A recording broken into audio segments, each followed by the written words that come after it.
I think, I mean, your kids are always different from you in some respects. I think, like her generation, she's more modest than me in terms of her clothing. I mean, I am not wearing a bra as we speak.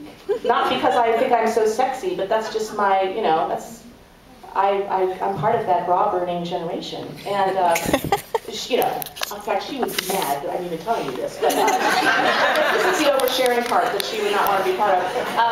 You know, she's just more conservative. And, but she's, at this point, she's old enough that she has a sense of humor about it. And she understands. We were overseas in Europe last year, and we went to a public beach, and it was so noticeable that everyone, all the senior citizens, were naked or in skimpy little nothings, and all the young people were in these highly structured bathing suits, and the boys had shorts that went down to their ankles. And it was remarkable. I mean, they're the ones with the beautiful bodies, and they're all covered up, and there we were, you know, the drizzling. I'm not wearing anything. So, hell yeah. I think I had lots of warnings. I talk about this in my memoir, and people said, "Oh, you know, you're having a child. Well, you know, they're like evil fairies telling me all the bad things that were going to happen." I think probably the hardest part is when an adult decides to judge your family and exclude your child because of what they think of you. And of course, yes. I mean, bitchy parents do that all the time for different reasons. So it's not like I feel like, well, if it hadn't been this, it would have been something else. I was excluded as a child sometimes because people said, well, Susie's mother is divorced. I mean, you know, it was a big deal. There's always something, there's some reason why you could be excluded. And I did face that. We had at one time we had this junior high school math group that met at our house after school, just a bunch of kids who would work on their algebra, although I don't think they did much algebra, but they had a great time. And then their parents would pick them up a little later. I really looked forward to it, and they were all nice kids. They all seemed perfectly ordinary to me. And one day, one of the parents picked up her boy, and she was so choked up. I want to thank you so much. And she said, my son just hates school. We've been afraid he was going to drop out. He just doesn't fit in. He's getting, you know, beat up. He's, you know, I guess he was like a goth, you know, skinny, geek, weirdo. You know, but I thought he was just looked like a normal kid to me. But of course he hates school. It's like, who doesn't? You know, if he didn't hate school, it would mean he was too stoned to notice. You know.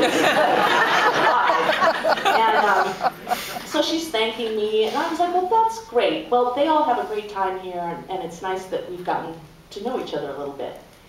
And her voice, she was so worked up about this, there was clearly something else going on.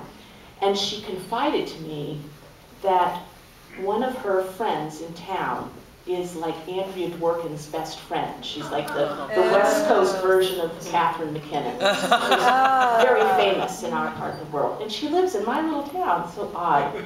She said, if Anne knew I was here talking to you, she'd cut us off.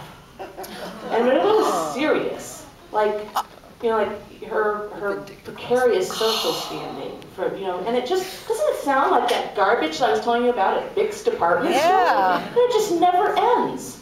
I refer to it in this as the sisterly cannibalization, because for a long time I was so earnest and sincere about, well, gosh, I think this is a terrible misunderstanding. I mean, here you are thinking, I'm not a feminist, haha, you know, you're so wrong, you know, let's have a chat, and, you know, you'll see we have more common ground than you imagine. And it didn't ever get anywhere, or, you know, very rarely, certainly not with the leaders who were running this, you know, this banning against all of us. And as time went on, and I started encountering different people's personal lives and anecdotes and so on, I realized that the very people who were excluding others in the women's movement, they had as varied and kinky sex lives as anyone. They have erotic art in their homes. They make dirty jokes. They have crazy, naughty boyfriends and girlfriends that they do crazy things with. I mean, they're just people. But there's that sense, just like we see with right-wing politicians who get caught with their pants down, of like, oh, well, I'm special. All you little people out there, the anti-sodomy laws are for you, not for me. You know? You can't have a vibrator, I can have 10.